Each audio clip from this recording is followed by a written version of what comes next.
Hey, Bradly. Hi, how are you? Yeah, I'm good. Good.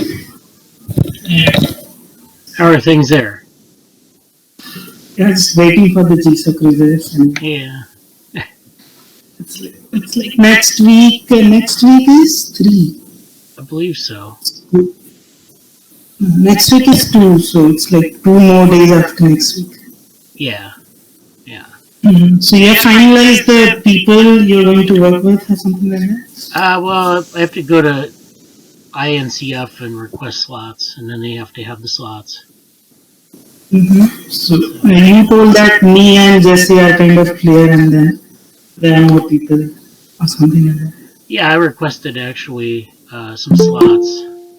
I don't know if I'm going to get them, though. They seem to be, have a lot of people applying this year, so I don't know. I'm hoping that we can get them, but, it's always like, yeah. So, hi, Jesse, how are you?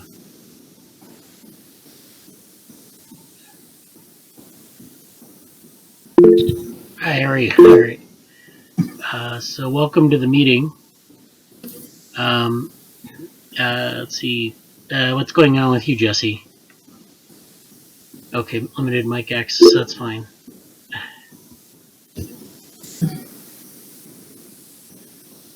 Hey, can you hear me? Yeah, I can hear you. Hi everybody. It's been a very busy time on a lot of fronts. But overall things are okay. There's so many upcoming events, like Neuromatch related stuff and everything else. So it's kind of become an interesting, potentially very exciting summer and time leading up to the summer. Yeah. So that's cool. But the life has been a bit challenging lately here. I'm not in New York City, but I'm in New York State. And I have a lot of friends and family around New York City, so it's been a strange time. But overall, things are okay. Yeah. Well. Yeah, I know. I've been it's been pretty rough, and we have it's been kind of we haven't had a lot of actual problems where I live, but it's always they're trying to be proactive, and they're trying to make sure that it doesn't spread too much, in terms of overwhelming hospitals. And New York City, I guess they're having problems with in part because it's a big dense city that it's hard to get, it's hard to keep people at home or whatever, but it's really taken off there. So unfortunately, I feel bad, for people who are living under the gun, so to speak. So yeah. So I mean, is that something that you guys are working through? Like, are you working through it okay, or? Yeah, it's like I'm stable right now, but there's a lot of there's a lot of instability about this, and a lot of uncertainty about what's going to happen. And I'm not going to go into things outside of what we're talking about here, but there's been a lot of contention between the local and federal government and advice and things like that, and what should be done, and who to listen to about different things. So it's been very strange. It's been a very strange thing. But outside of that, hey Stefan, outside of that, it's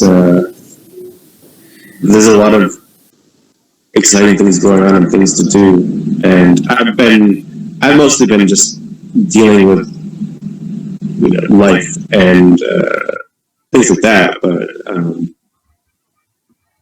there's a lot of interesting things going on. So I'm kind of glad to be a little more able to focus on that stuff now. So Well, good. it's Yeah. good. Yeah, I know you had had been talking about that in previous meetings. So yeah, I'm glad things are at least manageable for you. And then we'll talk about we'll talk a bit about Neuromatch in a bit because I'm going to bring some things up about that. So hi Stefan, how are you?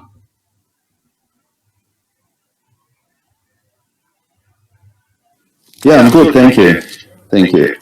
I've been traveling pretty much the whole last week or looking for possibilities how could I get back from Russia to Germany.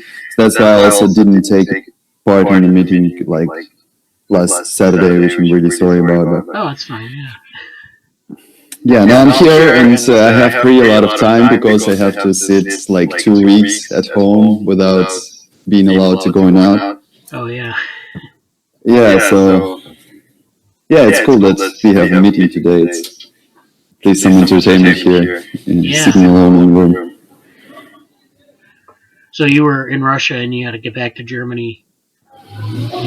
Yeah, exactly. So exactly, I have been in Russia and somehow pretty unluckily all of my flights were cancelled. Like the original one, which was 29th of March. Then I've booked another one which should have taken place because of that it was a repatriation flight for Russians that have been stuck that were stuck in Berlin, Germany, on Germany's side, and wanted to get back.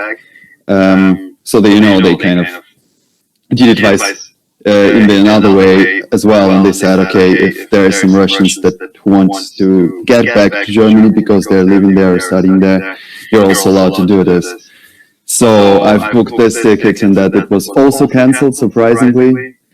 And then, like, I didn't see any possibilities, but still I wanted to get back to Germany, and that only was, like, I was only successful basically on 21st of April.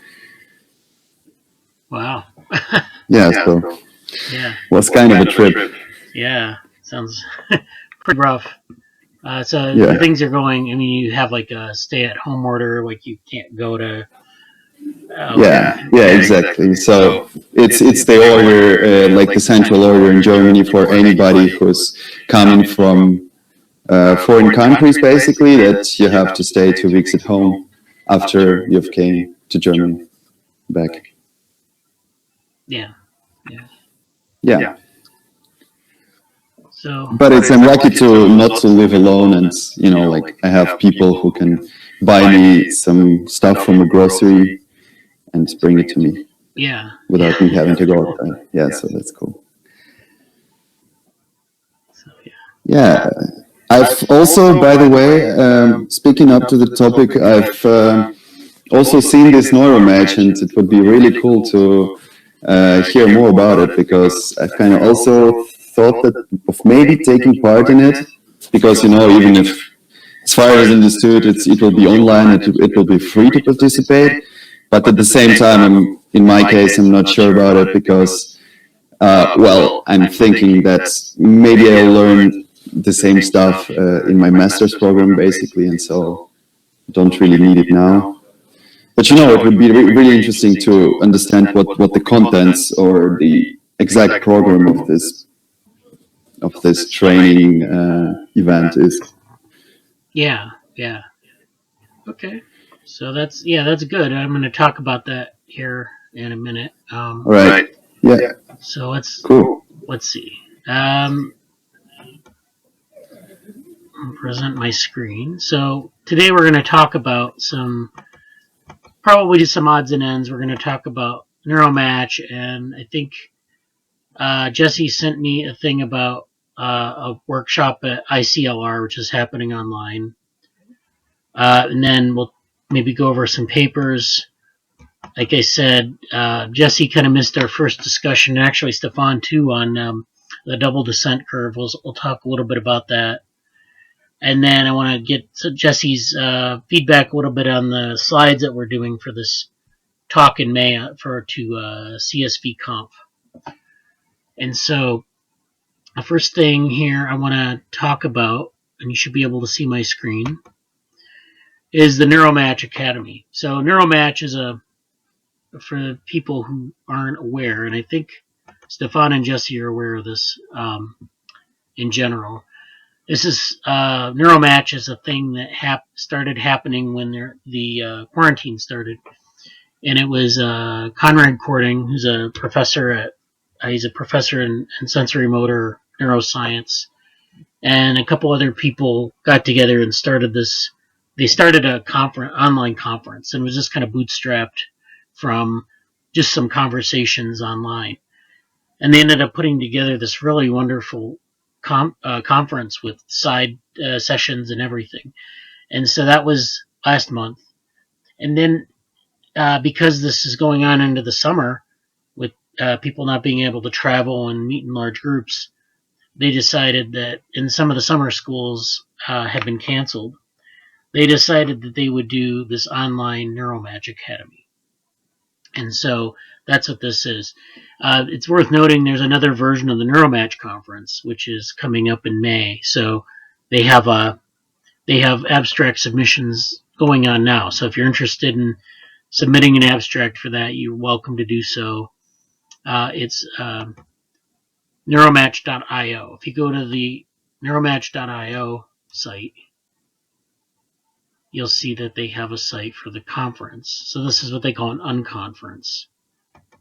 And it's in May 25 through May 27. And so this is actually free and available for people to participate in as an observer.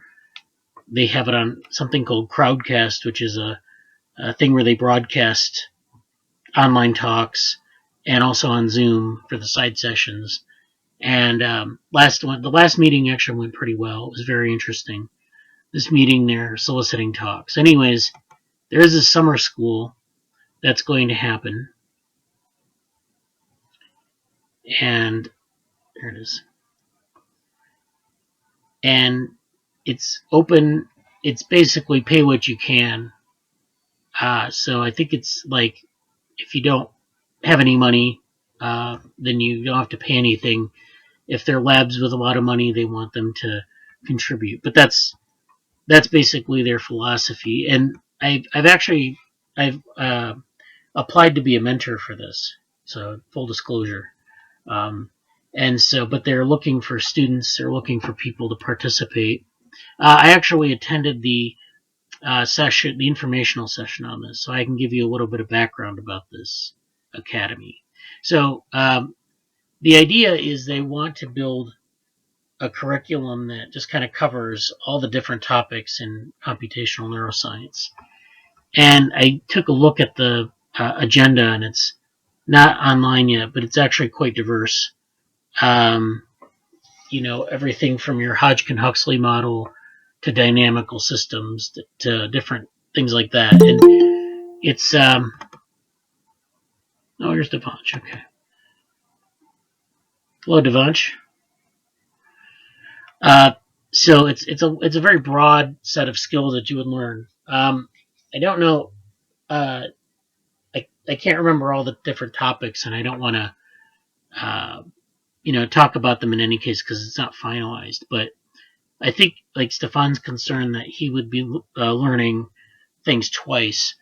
It may be the case, but I think what they want from the summer schools, they want people who really are interested in computational neuroscience, or they're interested in learning how to bridge computation and neuroscience. If you're interested in the brain, you're interested in computation, to at least attend and get a sense of the different methods. And I found, of course, that you pick up methods sort of in different places, but sometimes it's good to have something that can bring them all together for you, to sort of give you a good sense of the state of the art in terms of methods, and figure out how they fit into the broader landscape. So, like, you might be familiar with dynamical systems, but it may not be immediately clear how to apply that to the brain. Or Hodgkin-Huxley models are pretty rough in terms of the math. So it's like, having a good teacher is sometimes worth a lot more than just learning it in a textbook or learning it in a one course lecture. So that's the idea there. And then they're going to have projects as well. So, you know, they have like a lot of people potentially who are going to sign up for this. I think they have like 1,000 people who are interested in it. It's not clear how many people are actually going to go through with the course, but it's it's going to have like they're going to be like, it's going to be so big probably that you're going to have like subgroups, and they're going to participate in projects that are, we don't really know yet what they're going to look like, but I think there's going to be some modularity to it so that you'll get people who are interested in different topics, and people who have many different types of backgrounds, and so it's going to be, I think it's going to be a pretty good opportunity. Let's see. So we have audience. Okay, we have it. Oh yeah, that sounds nice, Stefan. Yes. So let's go through some of the criterion here. Audience: undergraduate, graduate, postdoctoral professors, experimentalists, computational neuroscientists. So they'll have a series of tutorials. They'll have beginner, intermediate, and advanced components. So it's going to be not just for people who don't know anything about it, but people who have maybe even written papers on it. You can always learn something new. And then they have this registration form round 1. So you can, if depending on, well, you all have Google Form access, but you can sign. Let me put a link to the thing in the chat. So if you're interested, you can have a direct link to this.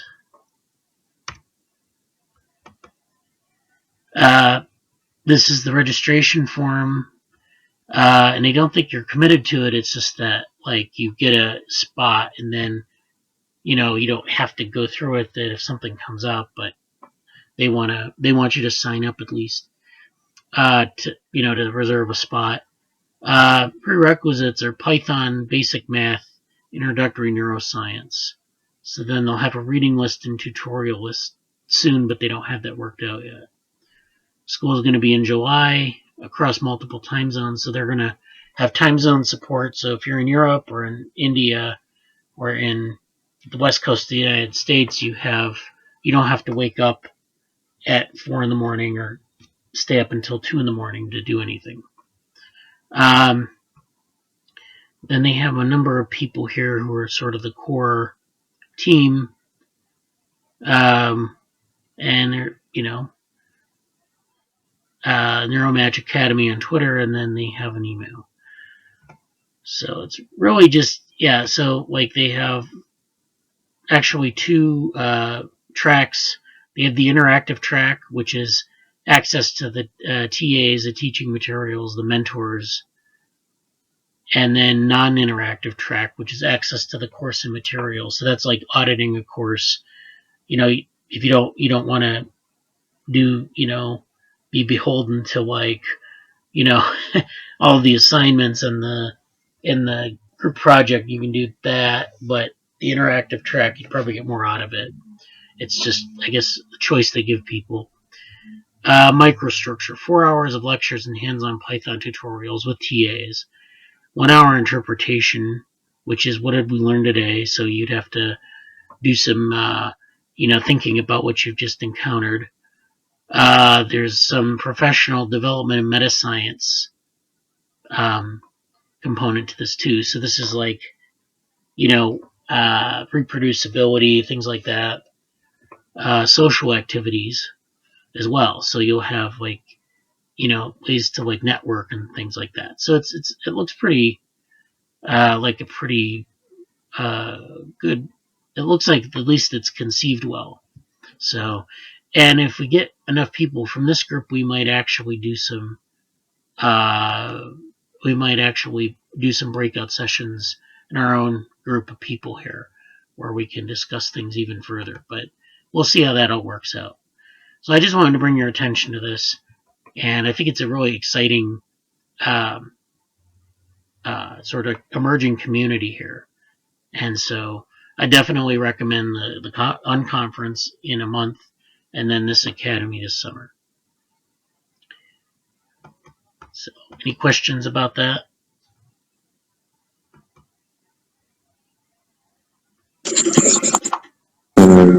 I would just say uh, I was very impressed with Neuromatch the first conference, even though I didn't get to. I basically got to see half of it, or even less than half. But the community that sprung up around it, I found very interesting and very engaging, and at least seemingly relatively interesting, very much aligned with things that I'm interested in, and kind of having a nice approach. So I'm excited about Neuromatch 2.0, and I don't quite know. I know we since mentioned talked on Slack a little bit about this, but is Neuromatch 2.0 supposed to be? This is the conference, obviously, but Yeah. is that supposed to be specifically a? What is its relation to Neuromatch 1.0? I think it's just a second version of it. Yeah, it won't be like an exact duplicate of the first one, but like a kind of a let's do it again and see what we have kind of thing. Well, I think they're probably different keynote speakers, and they wanted to give people a second chance to do it because people are at home. But it's it looks pretty much like a similar format, similar topics. But I think that probably the keynotes will be different, and if you didn't, if you want to present something else, I don't think there's any different sort of focus. Yeah. Either way, like I would be, I 100%. Neuromatch has been my favorite, hands down, favorite online conference, whatever you want to call it. The way Crowdcast was using it and the way that people were there and interacting with each other was just unprecedented for me. So I'm very enthused about the second conference, and I was very enthused about the academy just because it seems there's a lot of interesting ways to look at what they're trying to do. I think it's a great thing because just so much stuff has just been obliterated off the map. So there are a lot of people looking for things to do, and they're looking for TAs and mentors and other people to apply that would want to help out with it. And even if I've been trying to follow a little bit of some of the organizer stuff, and the conference is a much different undertaking, or the academy is a much different undertaking from the conference. And I'm kind of impressed to see the community attempt to tackle something of that magnitude. But outside of like, logistics and whatnot, I don't know if I'm going to have time to do 3 weeks in July of intensive stuff, but at the different tracks for it.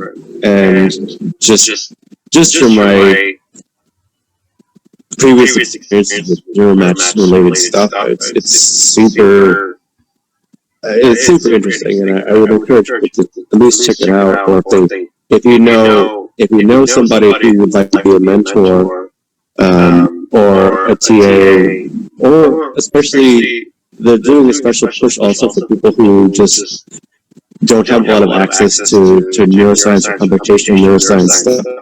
Yeah. They're very open about that too. So I feel like it's a pretty good cause and a very interesting community. So I'm kind of I'm a fan of it, and I hope others that participate in it in some form. Yeah. So we'll come back to this, I'm sure, in coming weeks. So, but I just wanted to bring that to people's attention. Another thing I wanted to bring to people's attention was this.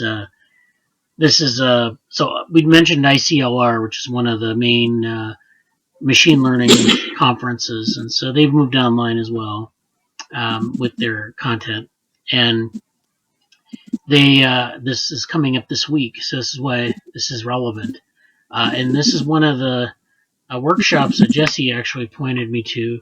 Now the whole ICLR conference is online. I don't know if you have to pay for it or not, but if you might want to check it out. They're definitely going to have like live stream talks, so it's going to be kind of like kind of like NeuroIPS on that, like we talked about last year, where they stream things online. This was even before quarantine, so they were putting things on. They had a pretty significant social media component to this, where you could see things online and learn, some of the latest research in that area.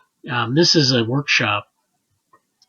They run these usually parallel to the main conference. This is Bridging AI and Cognitive Science. So we talked last week, we had a paper, and some of you weren't here, but we talked about a paper, the one about attention, and how people have viewed attention in different ways. So depending on whether you're a psychologist or a machine learning person, an AI person, you've looked at attention in different ways. Like they have different research questions. They have sort of a different implementation of like, how would you understand attention in, say, a neural network versus a human brain? And so this is kind of in that same spirit, where they're trying to find a bridge between AI and cognitive science. So they have a lot of different social things here. They have a live stream. They have poster sessions, which I find really interesting because, I don't know. Well, okay, so in this case, they're doing poster sessions in a Zoom room. They're doing presentations of the posters. And so people are just lining up to do these. And then they have the posters online here. So they have a list of posters here. And they have the PDF version. So you can look through those. But then they also have people are going to present this on Zoom in short presentations or go through the poster. It'd be like if, we had a poster session and I came up to your poster and asked you what it was about, and you would tell me in like 5 minutes or less.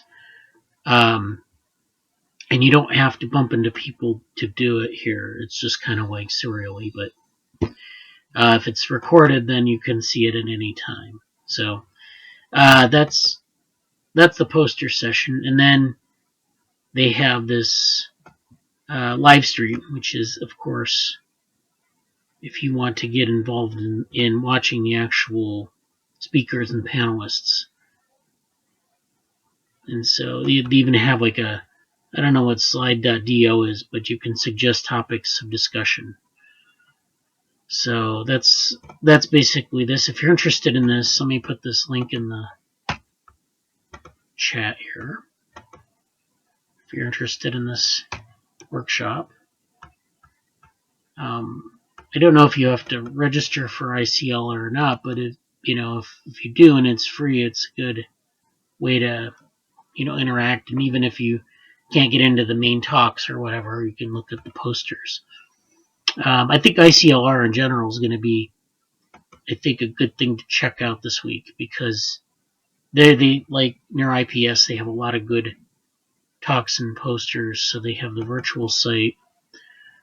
I guess you can't access that without registering, but I mean, they're going to have stuff probably around that on YouTube and things like that. So that should be worth checking out as well. Yeah. Also, on that note, if you see something and you don't have access to it, let me know because I managed to get into the conference as a volunteer. So that's how I found out about the workshop and everything else. So there's some. I think there's was like a $50 fee or something if for like general people, but if you're a student or other things, you probably can get in for less. If you have questions, I can try to. Like you can message me and I can try to find out if you have any problems with it. But also, it looks like quite a few things will be online and just available anyway. But if there's something you're particularly interested in that you don't seem to have access to, I can probably find things and try to give you something. But I'm really interested in the workshop itself. I was surprised to see that, and it looks like it's something that's been going on for a while. It looks like basic, which is kind of funny, but it's BAISCS, Yeah. and apparently they've been doing this for a while. I don't really know anything about ICLR until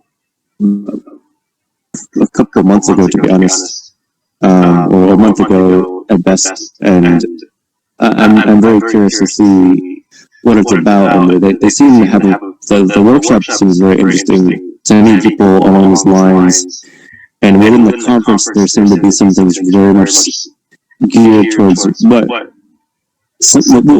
we've been talking about here, things that I'm particularly interested in. Like they have a working group, or they have like a social group. I don't quite know what it is, but like a social hour or social gathering of people interested in a variety of topics. Like one of them's embodied intelligence, which I'm going to try to go to. But it looks. The workshop is on Sunday before the conference, and the conference starts Monday through Thursday. So you definitely check it out if you have the time. Yeah.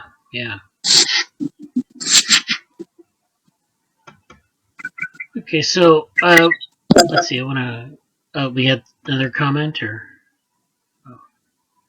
I want to talk about the papers, and then we'll get on to the CSV stuff. That'll be pretty quick at the end for right now. But we had, let's see, I have two papers here. I wanted to talk about the double descent stuff as well. So let me get into the double descent stuff first. So yeah, we had a discussion on this double descent idea, and so I think Stefan and Jesse have missed this.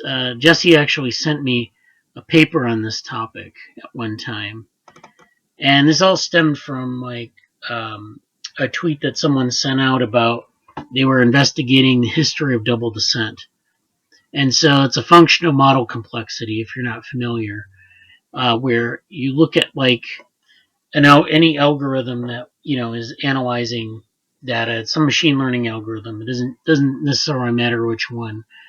It has some capacity h. The idea is that there's this curve that's like a U, and the top of the curve is where the model underfits the data. So if you don't really train the model, it underfits the data pretty significantly. But over training, you can reduce that underfitting through training. And then at some point you hit a area of diminishing return. So if you keep training it like infinitely, you actually end up overfitting the model, right? That makes sense because if you keep giving it the same data, it'll learn some features of the data. Then eventually it'll just learn that those instances are the entire data set. So it's like, at some point you expect there to be some diminishing returns, and you end up overfitting your model if you train it, excessively. And so this was a problem with a lot of discriminant models and things like that, and regular neural networks. But in the era of deep networks, of course, we have models with much greater capacity. And so what people have observed, or at least what they think theoretically, is that you still have this classical regime, right, of training. If you keep training your model, you end up with it. If it's at if the model is it increases in capacity and you train it, you end up with this U curve. But then if you expand the models to an even greater capacity, you end up going into this interpolating regime, which is where you can minimize the risk of overfitting or underfitting just by having a greater capacity.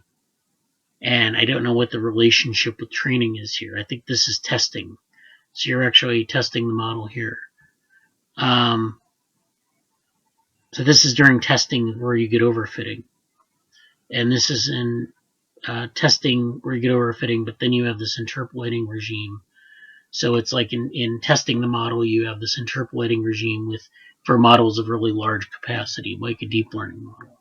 So that's the idea of double descent. And again, I don't even think it's really fully understood what this curve means. And I think this is kind of the point of this conversation here, that you have this curve, and it's, you know, it has these weird properties, and we still don't understand what it is, but it looks like a pretty important finding.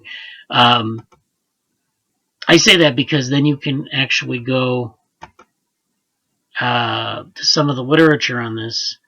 And so there are a number of papers I've added to this, or I didn't cover in the last time we talked about this. So let's see, there are a couple of papers here. There's a paper on the peaking phenomena in semi-supervised learning. So they talk about this peaking phenomena, which they've identified. For the supervised least squares classifier, when the number of training objects is smaller than the dimensionality of the data, adding more data to the training set may first increase the error rate before decreasing it. So they've found this counterintuitive relationship phenomenon known as peaking. So they've identified peaking in this type of semi-supervised learning. And so in semi-supervised learning, you're using some supervision, but it's not the same as supervised learning. You introduce a lot of unlabeled data as well. And so they can use this type of thing, this sort of approach to unveil this peaking phenomenon. Let's see. This one is on the ability of the optimal perceptron to generalize. And so this one they talk about, this is actually a pretty old paper. A linearly separable Boolean function is derived from a set of examples by a perceptron with optimal stability. The probability to reconstruct a pattern which is not learnt is calculated analytically using the replica method.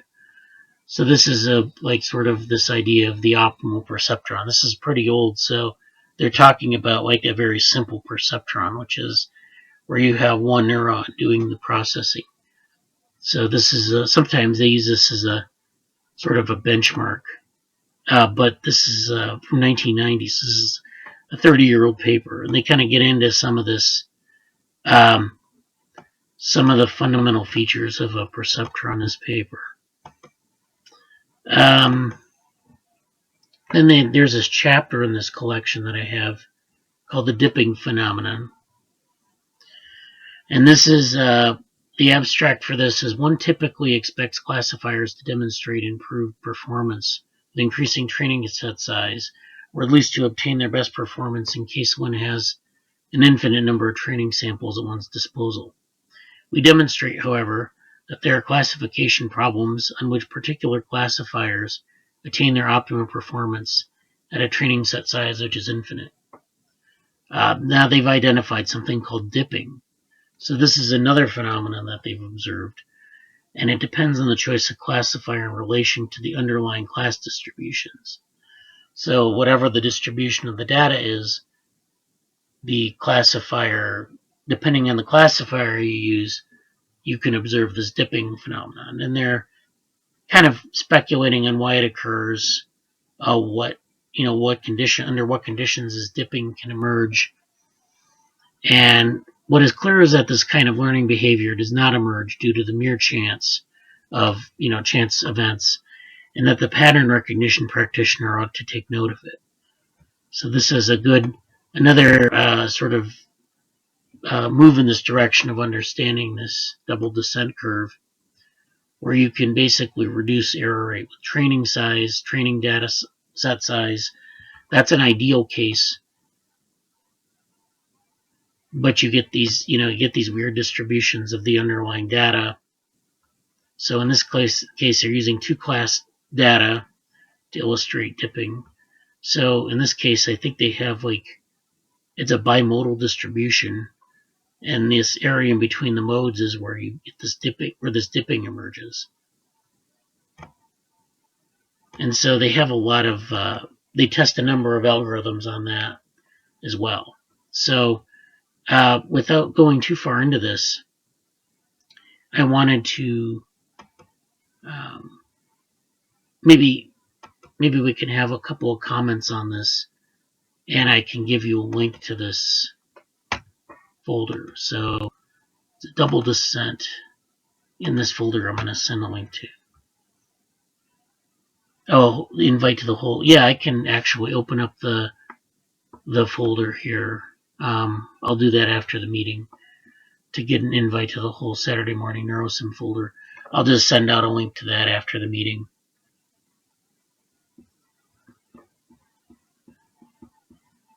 And so I was wondering if anyone had any questions about the double dipping or double descent models. I mean, if it's just like, it doesn't have to be a well-formed thought, but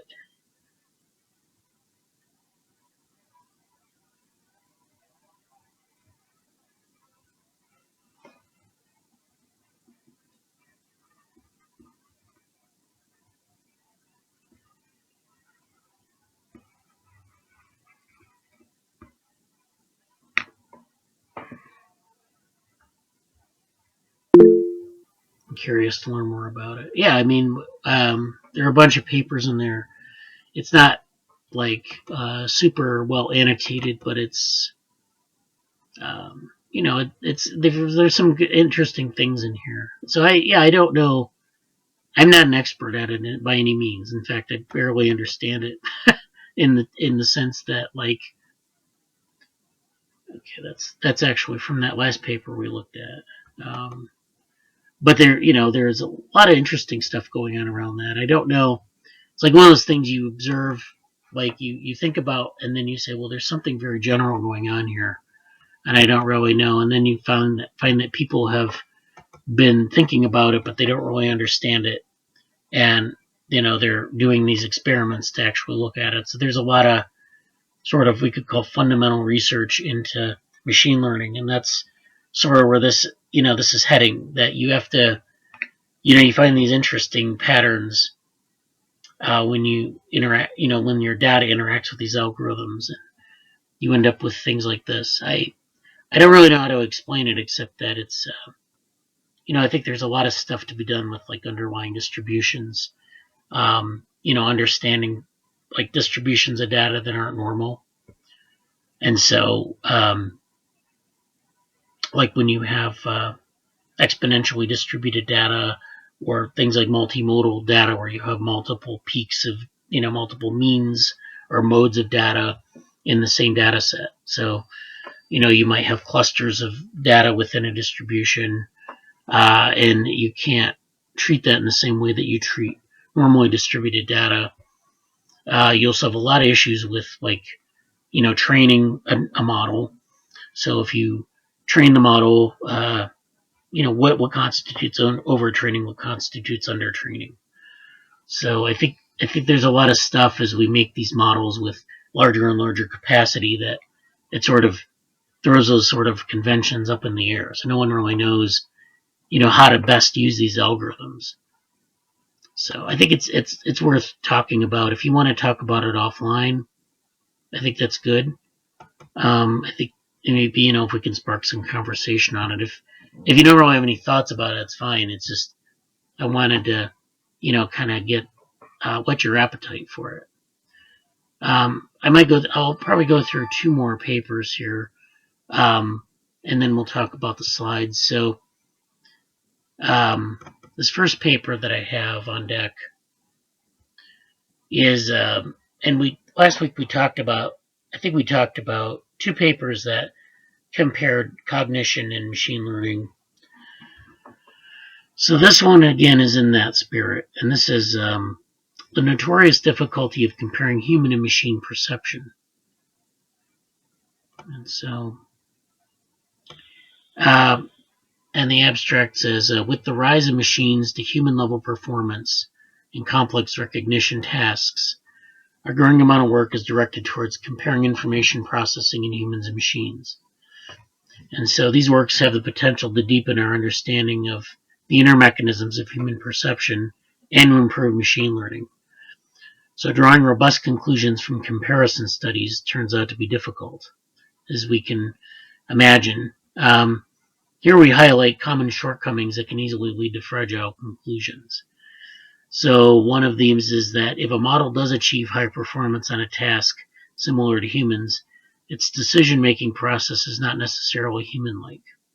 So that means if you can do Like if an algorithm can solve Rubik's Cube really quickly, that doesn't mean it does the same thing a human would do, or it can't necessarily reason like a human. It can just do that one task.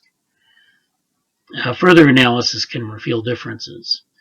Second, the performance of neural networks are sensitive to training procedures and architectural details. So generalizing conclusions from specific architectures is difficult. So even among animals, you have different sort of types of brain doing similar things. Like social insects can do things like spatial navigation, but their brains look nothing like mammalian brains that can do the same thing. And the same is true for artificial systems. Finally, when comparing humans and machines, equivalent experimental settings are crucial in order to identify innate differences. So I think in light of this thing that we learned about in the double descent curve debate, I think that's also good to think about. Like, we in human cognition, we can identify these different trends. We can look at spatial cognition or attention or some other like psychophysical thing. And there are these sometimes you can derive mathematical laws. Other times you have like learning curves and things like that. But it doesn't mean that that's something you can generalize to artificial intelligence, nor does it mean it's something that you can really understand easily. So this is a nice review of this. They're kind of looking here at they're looking at a range of studies that have looked at this problem of looking at information processing between humans and machines. And so they have a couple of instances here. They have related work. Are there any good figures in this paper? Well, I mean, it's just a good comparison, I think, between animal cognition and machine cognition. So we examined 3 case studies comparing human and machine visual perception. Each case study illustrates a potential pitfall in these comparisons. And so they talk about the different things to watch out for in making these comparisons. So that's a pretty good paper if you're interested in that area. The second one is actually an MIT Technology Review article, so it's not a full paper. It's MIT Technology Review is like a online magazine. They have a lot of good articles, especially on like machine learning. This is something that is really interesting. We talked in the DevaWorm ML group. We talked about, and I may be here too. I can't remember. We talked about how like machines can sometimes identify patterns in things that are like faces. So there's this phenomenon called pareidolia in human cognition. It's where you look at some pattern in nature and you identify faces. So you could look at like, some people say there's like a face on the surface of Mars. And when the Mars rover went there, it turned out that it was just a formation of rocks that were in a certain configuration. You might look at like a doorknob or a power outlet and see like eyes and a mouth or eyes and a nose. And in fact, that's just the way that power outlet is shaped. There's nothing inherently face-like about it. But because we process faces very well, that's what we identify out of that. So in this case, we're talking about optical illusions, and optical illusions are similar in that you present a pattern and human perception can pull out, things like faces or things like, coherent patterns that don't really exist. And machines apparently are doing this too. So machine vision systems can match humans at recognizing faces and can even create realistic synthetic faces. But researchers have discovered that the same systems cannot recognize optical illusions, which means they cannot create new ones. And so in this case, they're actually looking at this specific problem of creating trying to get machines to identify optical illusions such as this. and they say that machine vision, at least at this point, is not able to do that. And so researchers have identified many ways in which illusions cause humans to misjudge color, size, alignment, and movement. So in a way, like this sort of pareidolia phenomena, or this sort of identifying optical illusions, it's sort of a category error on our part. But the category error is actually something that might be adaptive in the sense that it gives you an idea, like you can identify patterns maybe that are cryptic. But it carries over to things that have nothing to do with the pattern that you're identifying. So there's this interesting work on this. Robert Williams and Roman Yablonski of the University of Louisville in Kentucky in the United States.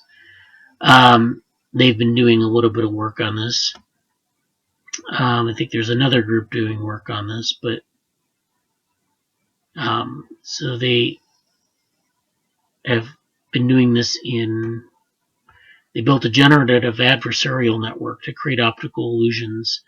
And in adversarial networks, you create a series of illusions, and then you give them like patterns that might be like, so you give them a training set, and then you give them an adversarial set that is sort of like purposefully like misleading to the algorithm. So in this case, I guess it would be the optical illusions versus some set of coherent patterns that you would use, and those representations would compete with one another, or those data sources would compete with one another, and the algorithm would have to successfully classify the fake, the generated data from the actual data, the real data. And so there is an interesting result, though. The only optical illusions known to humans have been created by evolution. For instance, eye patterns and butterfly wings are by human artists. So humans can play a crucial role for providing valuable feedback to these sorts of algorithms. Humans can see the illusion. So machines can't distinguish illusions from actual complex patterns. Humans at least sometimes know that it's an optical illusion, and so we can make that distinction. Although we do identify patterns that are, not there, and we see them, but at least we can recognize them. So that's the idea. I think it's an interesting area of work. I'm not sure. If it would be interesting to talk about further. I don't know. I think it would be good, because I think a lot of times we don't think about that type of that as a source of error in some of these algorithms. Like we think about like misclassification. Well, we don't think about that sort of what psychologists call the gestalt, or the broader set of patterns. So, finally, I'd like to talk about this CSV conf presentation. So this is for Jesse mainly, but I'd like to do a dry run in the group maybe next week on this. So I went to there's an informational meeting this week on this presentation, and they're going to have the conference online, and it's going to be, I think I sent it out in the email, it's going to be like 4 p.m. in the United States, 3 to 4 p.m. in the United States, and then in Europe and in India would be much later. But they're going to have this session online, but our presentation will be around in the afternoon in the United States, late afternoon. It's going to be on Crowdcast, so that was the thing that they're running Neuromatch on, so people can view it through the Crowdcast link, and we're going to come in and give it from behind. I think I'm going to do the presentation. Jesse, you can watch. I think they only have one person doing the presentation. But what I do need from you, Jesse, is a couple of input on some slides.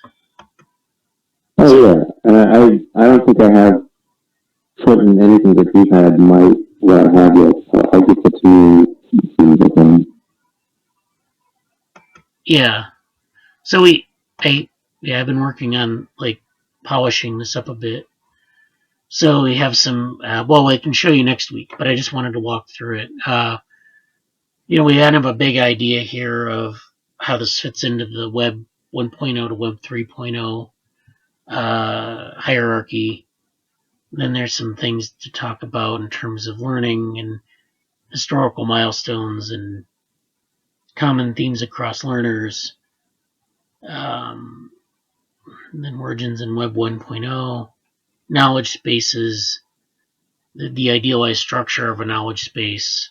This is the stuff that, like I talked about in the abstract, those the knowledge spaces, the knowledge maps, which are these diagrams of different academic fields, comparisons between those, epistemological maps, which are maps of a particular topic, semantics, and then get into the frontier maps. So I just took some screenshots from your frontier maps repository, and I talk a little bit about like some of the features of them, and then kind of getting into this idea of like, how it's structured. Now I don't know if you agree with this, but this is like sort of what I took from like looking through your frontier maps. Yeah, that's that looks like a general reference to it. One thing, I'm not sure how some of the structure isn't exactly set in stone, but I really like the concept of techniques, ideas, and discoveries, and using that as one of the lenses. And I think I would expand upon it to kind of say, there's certain categories that are useful for collecting things in, but then you have different sort of like what you seem to have in the rest of in different parts of the slide. Like you can look at this in an epistemological map. You can look at this in a general you can look at something in a developmental sense in terms of what the literature or what the community has done versus over time versus how different concepts are interrelating to afford the development of a particular area. So there's sort of like there's a base, there's a pyramid that looks like that, and there's also the way that things how to even talk about the connections. So I think that's good. I'll definitely be adding to that. Okay. Let me see. Here's a link to the doc. If you need permissions to access it, it seems like the permissions are often tricky in Google Docs, but that's the link. And then, so these are basically the two slides for frontier maps, but you can put a third in. And then, we kind of go through like theory building and note taking. I don't even know if I'll keep that because I couldn't really get a good. But anyways, and then like integrating things with other course materials. So we have a course model where you learn online and interactively, and we have all these tools kind of that we're using. It fits into this scheme, and this is something that I'm not sure where it fits, but they fit in. But just to kind of give the viewer some context. Is that slide from something before in this group, or is that something from Devo 1 too? A lot of looks familiar. I think I put it in a DevoWorm update. Like this was like the basic like stack, technology stack. So, but this is like actually this is the OpenWorm DevoWorm curriculum. So this is like an example from that. It's just like showing that you can put in this sort of approach, plug it into some set of learning opportunities like this. So you'd have YouTube videos, badges, lesson modules on GitHub, these notes on hypothesis. And so, you could fit this in somewhere. Where does it fit? I don't know. But, I hope like people can give us some insight into that. No, I think it's good. And then this, I didn't want to talk about this too much because we only have like 20 minutes. Future direction, cybernetic model of interdisciplinarity, just to give some food for thought on that. I didn't even label the model, but I'm kind of giving a sort of an idea, a general idea of what the direction is there. And then that's it. This is a thing I like to put in the end of the talks.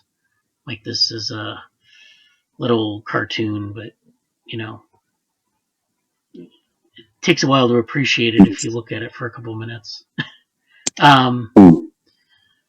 But yeah, this is it's pretty lengthy now, and I hope we can. I'm thinking of, you know, kind of maybe consolidating things a bit more in certain parts. But definitely your part, I would give you another slide if that's something you want to like expand upon, or like even like incorporate it in these other two slides. I'm not sure how. I don't like to like have really crowded slides. That's not great. Yeah. But, you know, I probably can. I would like to add another slide and rearrange things from that, but I think the overall what's there is great, and I haven't looked at it at all in the last week or two. So I'll look at that after the meeting more so and say more about that for sure. yeah, no problem. So yeah, let's and then yeah, let's keep in touch about this on Slack. And then next week, I think we'll give a dry run of this talk. We'll kind of go through it at full speed, and then we can you know, we'll get a good sense of like the amount of time it takes to go through the slides. Hopefully, it's not way over time, but that's how you time your talks. You have to figure out, like, you know, usually they say one slide per minute, but oftentimes you can, if it's visual, you can go through it in less time, and then, you know, kind of hit some more salient points. So we'll see how that goes. Okay, well, thanks. We're at the top of the hour. Thanks for attending this meeting. Hopefully that you guys are all doing well and staying healthy and safe. Any other comments before we leave the meeting for today, or?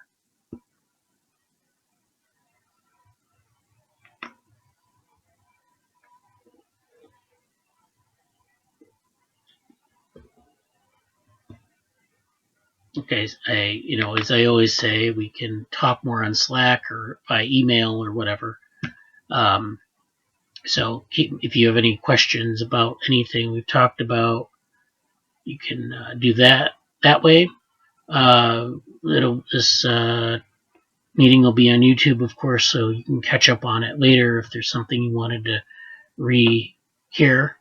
And I'll send out a link to the entire group folder on Google Docs. And you'll have access to all the different papers and topics. So thanks again for attending.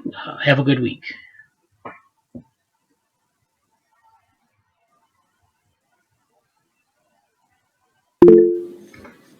Thank you. Have a nice week. You too. Thank you.